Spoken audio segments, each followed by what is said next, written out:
What do you guys think FBA is? We are not the ones that wanted to separate ourselves from Easy, being African. because You feel me? Africans, when they look at Black Americans, they look at us as like we live in a rich country and we just bunch of lazy mofos, which is not The true. reason why I say we're all Africans and I don't bother with the FBA nonsense, and no offense to anybody else, because I feel like that's our home. That's always going to be our home. Most of the people who were enslaved were already here.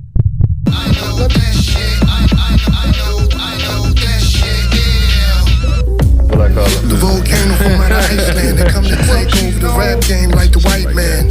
Hiller than Hitler, photobomb at Yahoo, read it on missile. Watch me do it like the Pointer Sisters. Slip arsenic in your corn liquor. Two bigger L's than that Aubrey nigga. From Pappy Mason to Pastor Mason, the church was vacant. I'm preaching with Bobby, trapping the basement. I'm laughing, just imagine the Sleepy Beauty had herpes. Yo, come get your free copy on YouTube. Check it out. Subscribe, run it up. It's out right now. Hello, this is Guess I'll Say It. Everything said in this video is purely just our opinion. All right, the pleasantries out the way. What was it? FBA versus African American. I spoke to my man Jamil. He sent me something, man. He's supposed to, man. I had a very deep, enlightened conversation with Bubba Jamil yesterday, man. Hold on. Did he? He looked at my joint, but he ain't sent it. Oh, well. I had about 35 minutes conversation with my brother Jamil. He was married to an African sister, like roughly 10 years. They divorced. Now he got 2 wives. And he said the rent for one, I think over Gambia somewhere, $75 a month. Can't get no better than that, bro. Word. And yeah, living large in the charge, my burn. Living large in the charge. Shout out to Jamil. But he was breaking down. He found the middle ground. His whole thing was he hates separation. You get what I'm saying? But he also seen the need of how blacks cannot disconnect themselves from Africa, right? And the relationship of Africa. But he also seen the importance of why there's FBA now. And he's seen how, he was empathizing for both sides, if you will. But he had strong arguments for both sides, although he tilts on to the side of, African black unity. Of course, he had 2 African wives. Sure. I won't want to make my wives mad neither. But saying all this, who wants to go first? Well, I guess I guess we should start by defining what do you guys think FBA is, and what is, what defines that? Well, first, go ahead, John. You can go, Skills. You can go ahead. Oh, no, I wasn't going to define it. I just wanted to say before we get into it, we are not the ones that wanted to separate ourselves from being African. You feel me? Like, I felt like the way that, not that we are presenting it here, but the way that it's being presented on a larger scale is that Black people are trying to separate themselves from Africans. We have never done that. We didn't want to do that. You feel me? But I feel like a lot of Africans look at African Americans, or whatever term you want to use, look at FBA as if, you feel me, like we are Black, but we not them. We don't have their customs. They look at us. A lot of them look at us through a European gaze, bro. And I just think that we didn't cause that division. We were on the tip, like we want to go back to Africa on our Marcus Garvey, you feel me, on our, we're going to wear dashikis, we're going to change our names to African names. We're not the ones who wanted or proliferated that separation. You know what I mean? Do you think it's all of them, though? I don't think it's all of them, but I think it's quite a few. And with the ones that it's quite a few, it's the ones where their countries, historically speaking, didn't really look at Europeans as, you feel me? A lot of them looked at them as like business partners and shit like that, as opposed to people coming in to infiltrate, dominate, and take over land and force. You feel me? Like they have a different history and relationship with Europeans than we do. You know what I mean? But I'm gonna let Right. you build, King. I'll definitely respond later on.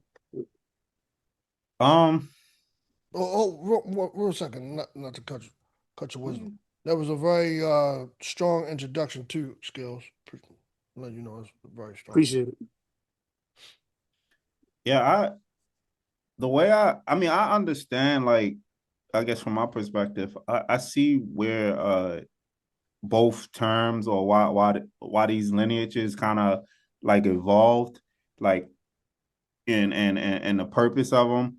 But like one thing that like occurs to me that just stands out is like I feel like a lot on both sides there is hurt, misinformation, mis stereotypes that I think are that are really divisive, and I don't think that it's like I just don't see it as the best approach to like to point. Oh, they're not us. I mean, it's like a form of gatekeeping that I don't think is like particularly necessary. Like, and I think it's better to like we can honor like all both identities can be honored without collapsing or without erasing each other. Like our memory has been formed and from slavery, Jim Crow, redlining, generational survival, and their memory has been formed from their homelands and languages and cultural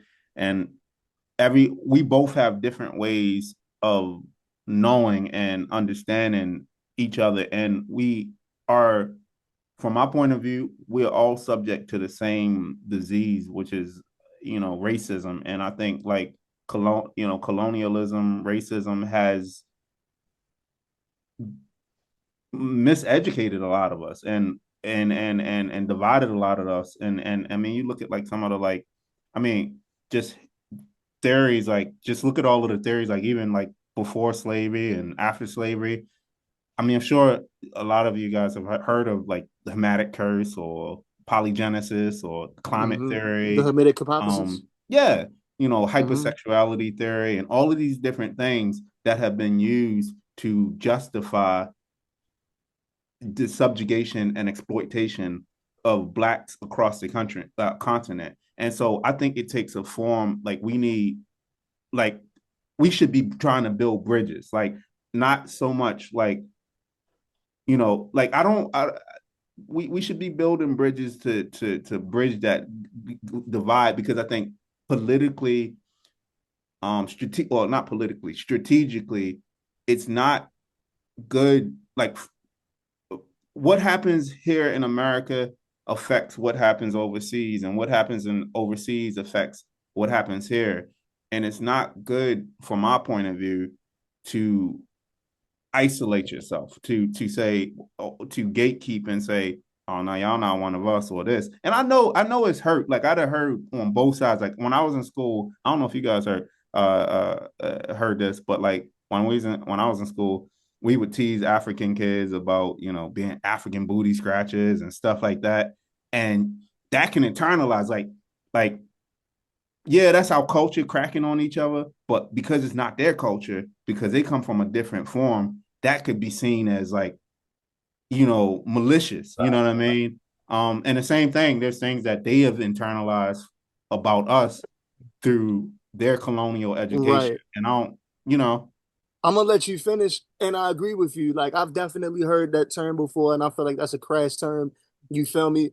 But also they have words for us too. for They sure. got words like a kata. There's other types of words that Yeah. refer to us too. You feel me? But I do think that when it comes to the separation happens younger, as far as with the cracking on, like that's part of that's over here. But do you agree that that separation more so is one sided? Most I of don't us, think, oh, my bad, bro. Go ahead. Go ahead. yeah, I don't want to say it's, I don't think it's one side, because I've seen Africans, right, who like, I don't want to reduce everybody down to just like, like use broad brushstrokes to paint a whole a continent of people. Like I've met Africans who are very, aware and very literate, but then you also have ones that are highly just divisive in their language. I think the Africans that do come over here, right, tend to be some of the privileged, the more educated ones, right? And with that comes like a level of classism and elitism that and also, like, again, like going back to what I was saying, all of that, the colonial education has, internalized in many people, Black and Africans, that to hate each other, to divide each other. And I don't know. So what would you say about this, family? True story. This was either last night or 2 nights ago. Okay. Somebody that's very close to me. I'm not gonna get into it. You feel me? But long story short, this is Nigerian Earth that I talked to. You feel me? Okay. And she was born here, but her people weren't. You feel me? And she was like, yeah, like you would be a suitable suitor, like you work IT, like all this other shit, like that's great, that's great. But to my people, it would be way better or much better to them if you were Nigerian. If we all the same, why does it matter if I'm not Nigerian? And due to colonialism, I don't know if I'm Nigerian or not. Do you think it had to do something with the bloodline or whatever?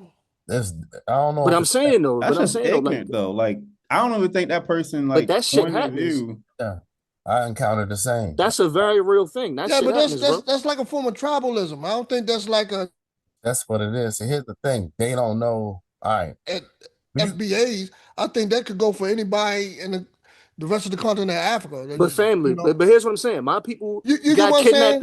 saying? That's true. That's true facts. That's true facts, Lord. But I'm saying my people were kidnapped and brought over here. You feel me? Right. First and foremost, they was brought to Jamaica, but still, a lot of Jamaicans have West African heritage. Right. You feel me? But because of the fact that her people got colonized and mine got kidnapped, I don't know what tribe I'm from. I could very much could be Nigerian, but I'm not going to know that.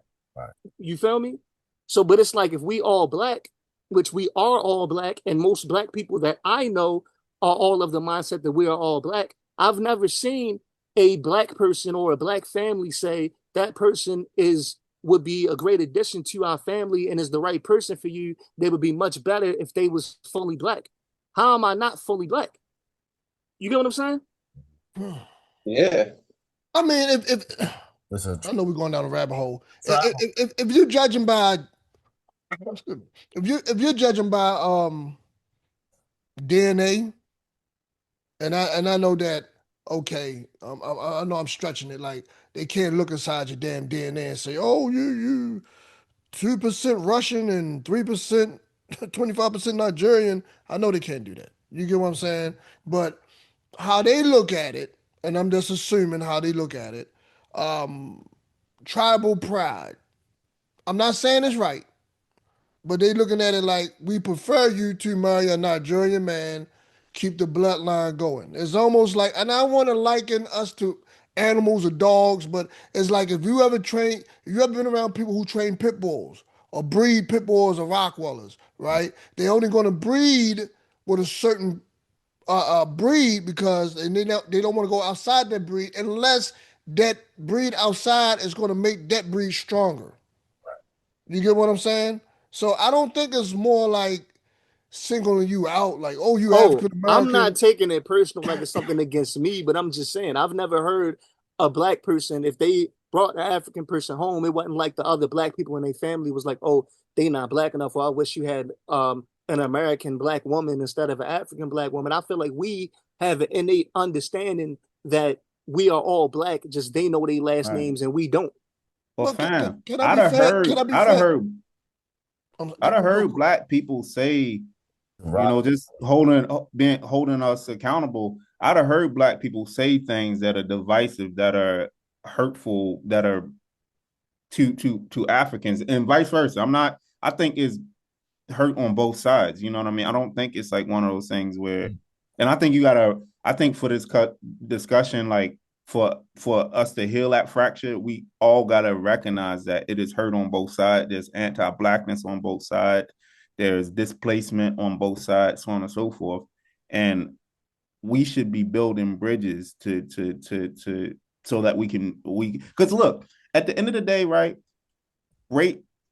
and especially as in the country we live in right now, we are both racialized and we both are going to suffer from whether you're black, whether you're Nigerian or Gambian or Ghanaian whatever. or whatever, you still a nigga.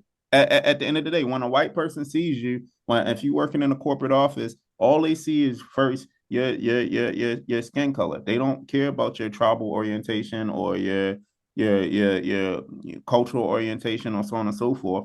And we have shown in this world we've proven over and over that black lives oftentimes don't matter, and for that reason, it behooves all of us to support each other. And it has been cases where both on both sides, right, support. I I can pull facts up for this, but there's history that has shown that there's been support on both sides. And of course, there's been divisiveness on both sides. But I don't think we should really. I mean, I'm not saying we should dismiss that, but we shouldn't let that stand in a way because strategically we're much more powerful if we're all working together rather than okay the FBAs are here and then the other thing it like localizes it like reduces our identity like for me my identity is much more fluid. It doesn't just exist and is localized to just the United States. It's it's global. It's intercontinental. You know what I mean? And I think for us to heal those fractures to have a more complete identity, we should we have to come together. We have to let those lines and just like jazz, in jazz, one of the biggest, what makes jazz so beautiful is that all of those different melodic lines that work together, they don't try to dominate each other. They don't try to erase each other. They play together, and together they create a something a better synergy, something beautiful. And I think it's the same thing in this is that we have to let both lines. African migrants have their own story, their own culture, their own thing. We're not the same. We shouldn't even collapse ourselves into the same. Like we're not. There's differences between us, but we shouldn't divide either. I'm sorry, can I say something real quick? Nationalism to me is a poison with a cure. Y'all ever know the hadith about the fly? Do y'all know any science about the fly? Anybody? Anybody know anybody? Gov, Jama one? Nope. Okay. In Islam, the Prophet Muhammad said that the fly has the poison in one wing, and in the other wing he has the antidote. So when a fly is in your water, you sink it to the bottom, you drown it, and you drink it, right? Because it has, on one side it has nutrients and stuff like that, and antidote, and the other side has poison. And I'll send y'all the I'm paraphrasing, but I'll send y'all the proofs on that. That's 1,400 years ago. So let's fast forward. Science agrees. In the fly wing that you have the antidote, and you have the poison. You get what I'm saying? And that's how I look at nationalism. It has its poisons and it has its antidote for whatever race or ethnicity it applies to. I'm one for nationalism when it comes down to business, when it comes down to pride of my race, in the sense of keeping money and love and our own hospitals. I think that's a human right that every race should have, right?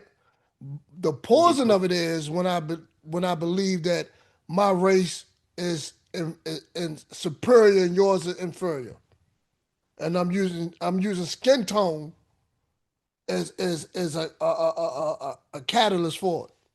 That's where nationalism to me becomes poison. So it has its antidote and it has its poison like the fly wing. Now, real quick, and I want Jammer one to cook after this, then Bizzle, then Gov will bring it home. And if anybody got anything else to say, free to do so. My daughter, she's over Kuwait, and she shared the story. She's supposed to send me something, but she shared the story. Both of my daughters over there, and they went to Dubai, and they went to go get their nails done. So as they was entering the place of business, a Arab brother opened the door for them. You know what I'm saying? Like very polite, open the door, whatever. So as they was getting their nails done, I think it was like a Nigerian woman, whatever. And she was doing her nails. They thought my daughters were dark-skinned Arab women. But the minute they opened their mouths and they realized they was American, the whole vibe changed. And the Nigerian lady that was doing their nails was treating them like second-class citizens.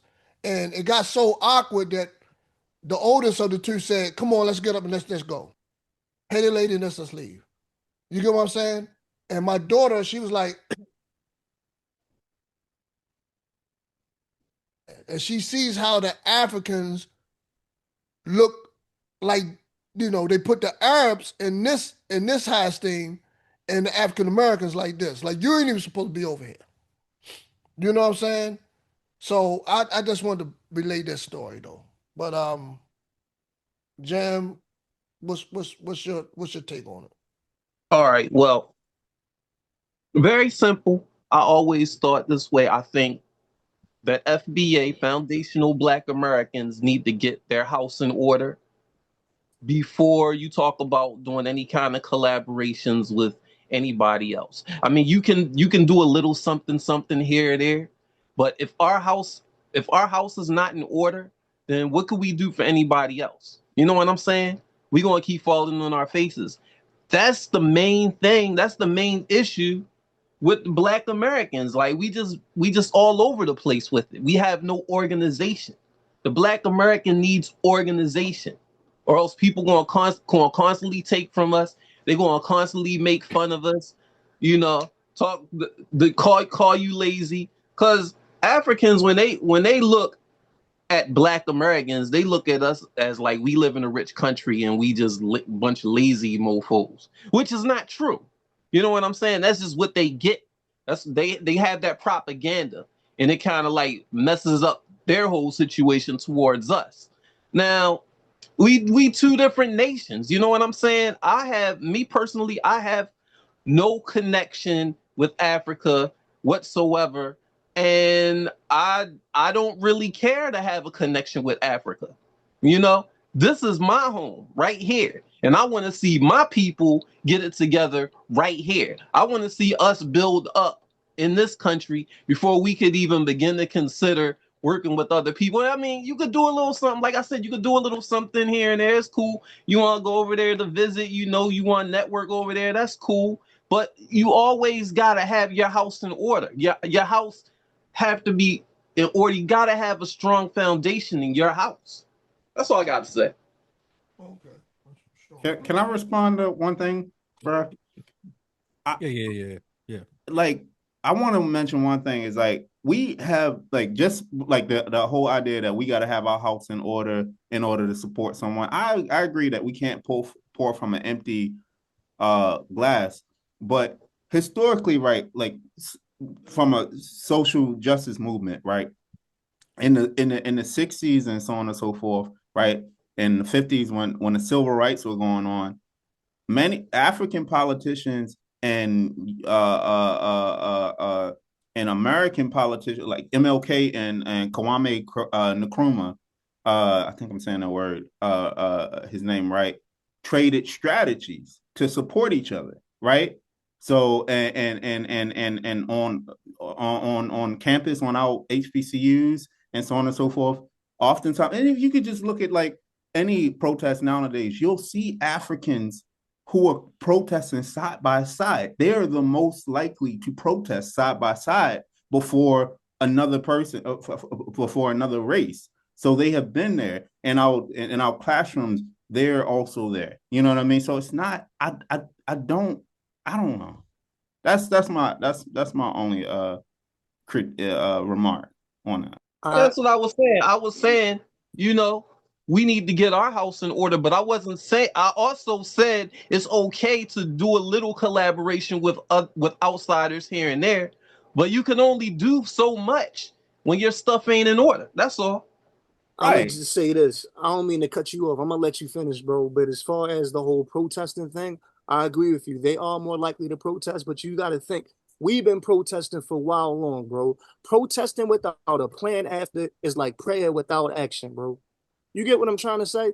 I see. We so you we'll go, we'll mark, we do all of that. And I'm not saying anything wrong with that. I'm not trying to say anything pejorative or negative about protesting, bro. But we so sick, at least I am, and other people who are like-minded, we so sick of protesting without having a plan afterward that there's no I'll protest for the right reason, bro. But if we not gonna have a plan afterward, there's no reason to do it. I've organized protests, I've been a part of many. If you don't have a plan afterward, there's no reason to do it. You know what I mean? And I feel like Yep. we know that because of how many years we've been protesting it. And Right. that's all I got to say about it, Lord. So everybody sit their piece real quick. So It says peace, but it's your go. okay. So I'm gonna make it short and sweet. I'm make it short, sweet, straight to the point. Um, this divide between Africans and FBAs has been engineered way back since this whole slave trade, this thing started. You know what I mean? Now, and I feel like personally, right? I feel like we have been engineered to hate our brothers and sisters over Africa and them to hate us and to dislike us. All these jokes, all these, assumptions, right? All this ignorance around the world, right? Surrounding us. But we don't know that we are public enemy. We're a public enemy number one. The reason why I say we're all Africans and I don't bother with the FBA nonsense, and no offense to anybody else, because I feel like that's our home. That's always going to be our home. I don't really bother with any of the complications these days that, in the modern era we have in these different names. Because before FBA, there was many other things we refer to ourselves as. Now, what else? You know what I mean? Um, I feel like right now we should acknowledge our power as a global force because everywhere else, everybody else acknowledges it, but we don't. Look at the buying power with FBAs. FBAs have a lot of buying power, a lot of buying power, a lot of influence. Look at the influence that MCs have, that artists have. Look at the clothes. Look at the trends that FBAs have done in America that influence Africa. And look at some of the trends that Africans have put over here that influence us. We influence the whole world. We are a global power. What benefit do we get dividing from each other? Okay, yeah, we gotta fix our own home. We gotta fix, our own origin. We gotta build ourselves up. Okay, then what else? Okay, Africa, they're still Africa. Their home's not fully developed. Their home is not fully developed. We're not fully developed over here. So what does that say? I feel like we are more stronger in numbers. We come together, we have a lot more resources than we had now. Going back and forth with each other, dividing each other is not going to it's not going to grow the flowers from the ground. You know what I mean? We need to go back to square one.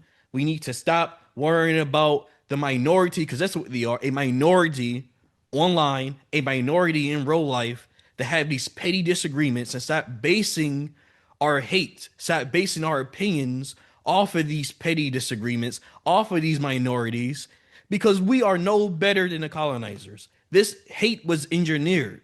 This was their purpose. Okay, the chains are free. Okay, you guys not picking cotton no more.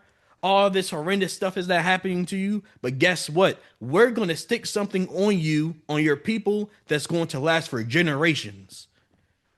So while everybody else has it figured out, you guys, FBA's African, you guys are the only people in the world that do not have it really fully figured out.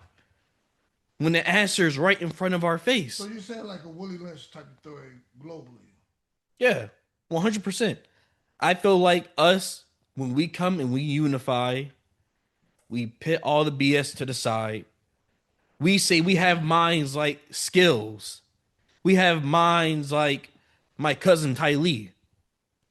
We have professionals. We have intelligent people. Come on, man. I know it's fictional, but we can make our own Wakanda right here in real life. You know a lot of intelligent, smart people, and I knew a friend for 7 years, African. They're very intelligent. We have very intelligent FBAs here. Why? What's stopping us from bringing that together? Forget the minority. I'm not saying to ignore your past, to ignore your culture. I'm not saying to ignore who you are as a black man in African America. I'm not saying don't acknowledge your home, your city, your state, and where you come from. That's not what I'm saying. Embrace that. Embrace your hood. Embrace your city. Embrace your culture. But I'm saying we gotta look at the bigger picture. Think for your kids. Think for their kids. Aren't we tired of going to this battle back and forth? We have so many enemies globally around the world, and we're fighting with ourselves. Do we really have the time to pay attention to really fight with ourselves when we have so many people against us right now? I would like to argue here in America, we're fighting an uphill battle already. We have been for decades. Africa is fighting an uphill battle, but with our resources, economically, strategy wise, we have a lot to gain than to lose coming together. What do we have to lose coming together? You know what I mean? So yeah. And hey Quan, let me add something to what you were saying just now. Like we got to get Gov his grace though, man. Oh yeah, for sure. Yeah. What was you gonna ask him? Say that again. About to ask him something. Oh, go ahead. Okay. Let me think. What was I thinking about? Nigeria. Let me just think about Africa. Like, all right, Africa's many countries for one. So, and then the thing about it, like the different countries, majority black, right? So they don't split by colors. You know what I mean? A lot of times, so they're very tribal when it comes to their thing. So when you think about any particular country, they're going to be very favorable for their tribe. And they will also be derogatory for the other ones within the same place. You know what I mean? So that's a part of the whole game of it. And there's like a pride in your particular thing. You got honor in your thing. You know what I mean? So whatever tribe you in, that's where your honor is. And you got a history to come with it, with the kings and all of this, and who did what and all of this, and where this all came from. So in a way, as a pure, it's almost like when you think about hip hop in a way. New York is the Mecca, right? So the purist is going to be on New York. You know what I mean? So it's hard to accept the outside as part of your thing as being, nah, you not African like me because you from over there. You see what I mean? So it's a lot of that kind of plays in the game too. So, which is a natural human thing to do. Like, because if city-wise, we do the same thing over here. If you from this city versus that city, inside the city, we break it down. Is you from this side of the city or that side of the city? Well, we break it down to side of a city, we break it down to the neighborhood. So that's how we do. And then down to the schools, this school versus that school. Can't stand that one. You know what I mean? But when you outside of that, then all of a sudden you see somebody from the rival school from your city. All of a sudden now that's your man. Yeah, man, it's good to see you. Where you from? You know what I mean? It's that type of a thing that happens. But the game of that is, I think that when we think about the engineering part of it, why this divide gets like the way it is, the 60s, the 50s and the 60s really scared them when it came to the fact that they was getting a lot of people that was educated, that was coming together and putting together a movement. That was scary. And here's the scary part about it. When you had the African-American leaders joining in with the African leaders, they were having independence in them countries over there in the 60s back then. You know what I mean? So a lot of this stuff was going on. That was shaking up that whole global power. Because, see, we didn't have to experience colonialism because they made this whole thing a colony anyway. So the ones that caught the whole colonial aspect of it were the American or as we know as the American Indians, who some argue are really us. You know what I mean? I don't know what the story is on that, but some They are. That's the thing. I was about to touch on that because a lot of people don't know. Only 500,000 Africans were brought to North America, to our country, America, like the United States, basically. Within Only the span of 500,000. Most of those, within. most of the people who were enslaved were already here. Let me ask you Those this. black slaves were already here. And if you get a DNA test, you will learn that you only have probably about 10 to 15% whatever African country that you may have descended from your ancestors mixed with. So yeah, we are not really African like that. We are American. Foundational black I wish American. Jamil. That's I what wish that Jamil means. get into this conversation because he differs from that, and he also broke down the Indian tribes that the Africans intertwined with throughout the years. I wish he was here, man. But Oh man, Yeah. he let me Most of disappointed us me. descended from native But tribes. That's what we descended from.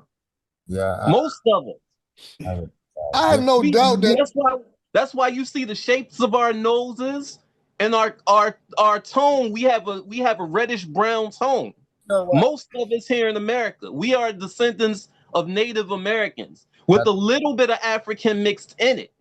Now, also, I have gone. you know, funny thing about that is, right? See, now I haven't decided. I'm still like on the fence with that. But the one thing toward the argument that you're making, right? Remember the whole controversy about the Redskins, right? Yeah. About how the name was so derogatory and the logo was derogatory, even though the logo was a real individual. Right. So here's the thing about it. You hear the name, they still will say the name now. Like from time to time, someone will mention, oh yeah, that was an old Redskin, ha ha ha ha. Right? They'll say that. But you know what? The one thing you've never seen since? That logo. Because I remember as a little boy watching that, I was wondering, that's a black, because I used to think that was a black guy on the side of the logo. From the, you know what I mean? I never Yeah. did. Because think about how dark skinned he is. You know what I mean? You gotta go look at the old logo. Look at the old Redskins logo. Look how dark he is. You see what I'm saying? And it looks like a regular black dude. I thought it was a black guy when I was my dad, like, no, that's an Indian. I was like, okay. But anyway, but the reason what I'm saying, like earlier, my point was, you see, you think about the 50s and 60s, how scary that was, right? Vietnam ends, 75. They come with the whole drug epidemic comes in the 80s and 90s. You know what I mean? That really wiped out a lot. That's a big thing that really happened because that wiped out a lot of the male population within the household, which really did a number. That didn't happen in like seeing a lot of these African countries that you're seeing a lot of them coming in. They're coming from two parent plus the grandparents, great grandparents, and the nephew and the uncles and the aunts are coming in and get you in line if you don't do right. That's the same thing we had for the longest. That got wiped out by the 50s, 60s, and 70s. That knocks out all of our order. Look at everything now. 50 years later, you see what I mean? They didn't go through that part. They coming over here seeing, oh, look at y'all. You guys are out of control because they don't got the full story. Right. They don't know about redlining and all that stuff. I want to add one point is like as much as we might try to deny like our African ancestry, right? The reality is our early ancestors, everything that we know in our culture that is formed, hip hop, for instance, and music has been influenced by Africans. Call and response was distinctly African, and those rhythms were distinctly African. And those our early ancestors, when they came over here, they brought their languages and customs, and as we evolved in the United States, right? We of course we had our own take on those things. Like we took those parts of us, and then we evolved because of the unique nature of the United States. We evolved it in a different capacity. But to deny your ancestry is like denying your mother or father, right? Even and there's a reason why. If you look at anything, right, and in terms of our redness, you know, excuse my frankness or lightness, isn't that because the slave masters fucked out women for 500 years and so on and so forth? That's a part of it too. Like if you check your ants, if you do like a DNA, like I don't know what it's called, but if you check your ancestry, you'll see that you're mixed with a lot of different stuff, I'm sure I including know. European, including European. Yeah. Like most black people are more European than African in this country right here. Me personally, I can't vouch for that. I see I my don't DNA. know about that No, one. no, no. I see you. No, I would see my DNA result. Mm. I can't. Me Um, personally, I can't Well, I vouch for can that. tell I'm you, more African my than grandmother's half European. white. My grandmother's half white. My grandfather on my father's side is Native American, and he looks like a black man. So I got Native Americans in my family too, but Yeah, but my DNA, because I we did a DNA test. I have European, of course, we all do through the slave trade or whatever, and there's people trading in general. Um, but I yeah, back to your point, I don't have more European blood in me. I have more African blood in me. I wanted to say something real quick because of what Jam Wan said, and you guys can correct me. This is inaccurate, but I was looking up while he was talking. So the average African American genome is 73 to 85% African, 12 to 24% European, and 1 to 5% Native American. Studies from Harvard University, 23andMe, NIH, National Institutes of Health, the American Journal of Human Genetics. So I just had to do some quick research about that. You know what I mean? Yeah, but see, the part Facts, that I bro. noticed that Facts. was questionable about the whole Native American thing is the the way that they registered. You had to register for certain tribes or something like that. Like at some point, like in the 1800s, there was some kind of registry that people had to get in.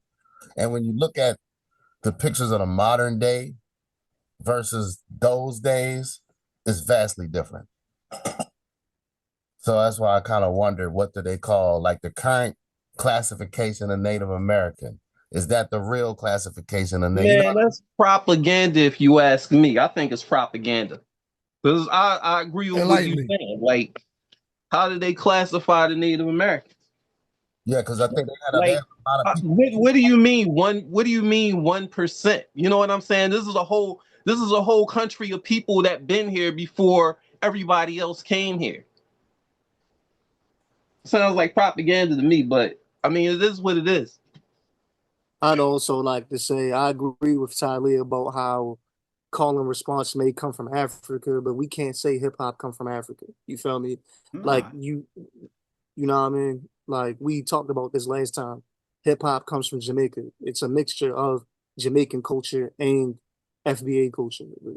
But don't you think we got our rhythm, our sound, the way our musical ear from our ancestors, who you know had African If blood?